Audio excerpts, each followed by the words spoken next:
It's quite the trade-off, for the 5 or 10 days a year when it's snowing and when the roads are icy. Those 60-foot articulated buses, they don't work very well. They do jackknife. They're pushed from the drivetrain on the back, so they don't work particularly well. But the rest of the 51 or 50 weeks of the year, they service very well because they have a lot of capacity, a much more efficient way to get around. It's a trade-off. I think it's the right trade-off in this part of the world for us to make. But yes, it does undermine our ability to provide good service when it's snowy and icy. And we see some of those buses replaced on, for instance, heading up to SFU. They'll be replaced with a regular 50-foot bus. Yeah. Do you have enough buses to go around to do that?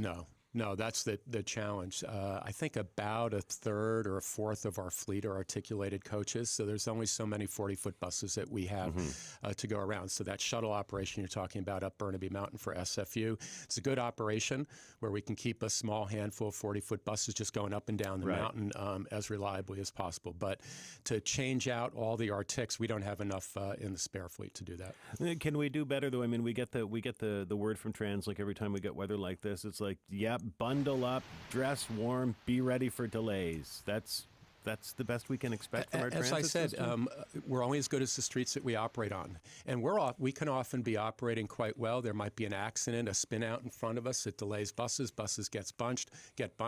Downstream, people are waiting for a bus that doesn't show up because of other accidents on the road. We do as best as we can. The key is to coordinate as best we can with the jurisdictions to prioritize the snow routes. When people, get on the SkyTrain at Commercial and Broadway and just jam in, and it's a fiasco when somebody's trying to get off. And, is that really a great way for people to start their day? Can we not offer people a more comfortable ride than that? The good news is next week, we're going to start deploying more cars on the Canada line at long last. We added service on the Expo Millennium line in September of last year, and then the next round of adds will be in September. In a mass transit system, in a very, very busy, active, vital urban environment, crowding on transit's a reality. In fact, I'd rather have that problem than empty trains and empty buses. The Canada line was underbuilt.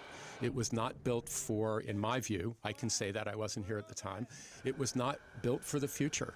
The platforms aren't long enough, the trains aren't long enough, and we've got to deal with that. But I think that is a clarion call for the next round of expansions. We do have to be thinking 20, 30, 50 years in advance. We build these assets for 50-plus year life.